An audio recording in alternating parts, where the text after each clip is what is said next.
थांब बाळा, हा व्हिडिओ आज तुझ्यासमोर अचानक आलेला नाही. खूप दिवसांपासून तू ज्या प्रश्नांची उत्तरं शोधत आहेस ते देण्यासाठीच मी आज या माध्यमातून तुला साद घालत आहे.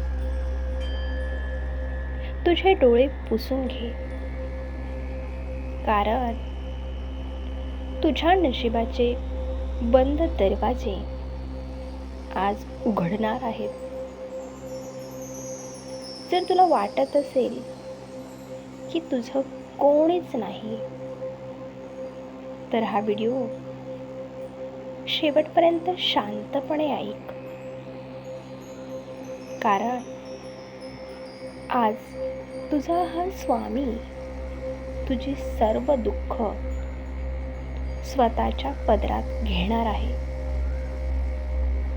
बाळा, तू नेहमी म्हणतोस की स्वामी, मी तुमची एवढी भक्ती करतो तरी माझ्याच वरचं ही संकट का? अरे, ज्या झाडाला गोड फळं लागतात त्यालाच लोक दगड मारतात. तुझ्या आयुष्यातली ही संकट म्हणजे तुझ्या कर्माचा हिशोब चुकता होण्याची प्रक्रिया आहे. जसं लोखंडाला आकार देण्यासाठी त्याला आगीत तापवलं जातं, तसंच तुला समृद्ध करण्यासाठी मी तुला या संकटातून तावून सुलाखून काढत आहे. आता तुझ्या कर्माचे डोंगर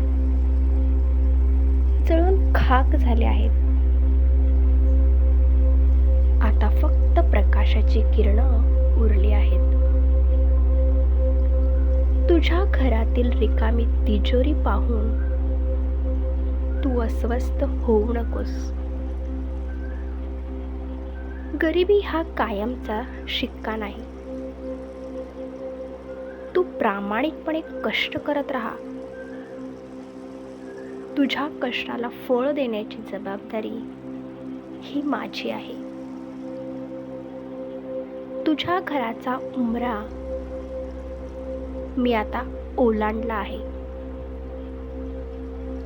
ज्या घरात माझं नामस्मरण निष्ठेने होतं तिथे लक्ष्मीला यावंच लागतं. तुझ्या डोक्यावरचं कर्ज, तुझ्या व्यवसायातील मंदी, हे सगळं आता हळूहळू दूर होईल.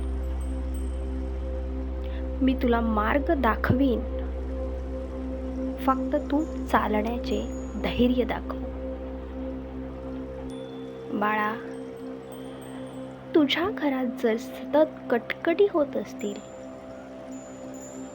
नात्यांमध्ये दुरावा आला असेल, तर शांत राहा. समोरचा कितीही चुकला तरी तू प्रेमाची भाषा सोडू नकोस. मी तुझ्या घरातील वास्तूचा रक्षक आहे. तुझ्या मुलाबाळांची, तुझ्या कुटुंबाची काळजी मी घेत आहे. तुझ्या मनातली चिडचिड आणि भीती मला देऊन टाक, आणि त्याऐवजी माझ्या नामाचा जप कर. बघ कशा प्रकारे तुझ्या घरातील वातावरण आनंदित होत ते. जर तुझं शरीर साथ देत नसेल, तू आजारांनी ग्रासला असशील, तर घाबरू नकोस.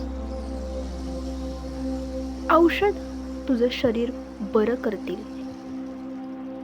पण तुझा आत्मा माझा नामजप बरा करेल.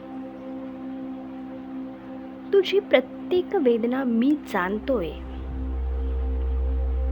तुझ्या अंथरुणापाशी मी अदृश्य रूपात उभा आहे. तुझा विश्वास हाच तुझा सर्वात मोठा उपचार आहे. अशक्य ही शक्य करतील स्वामी. अशक्य ही शक्य करतील स्वामी. हे नुसतं ब्रीद वाक्य नाही, तर तो माझा तुला दिलेला शब्द आहे. तू मला शोधायला कुठेही जाऊ नकोस. तू जिथे आहेस तिथेच मी आहे. तू फक्त डोळे मिटून श्री स्वामी समर्थ म्हण. मी तुझ्या श्वासात आहे. तुला कोणापुढे हात पसरण्याची गरज नाही, कारण तू ज्याचा हात धरला आहेस तो संपूर्ण ब्रह्मांडाचा मालक आहे.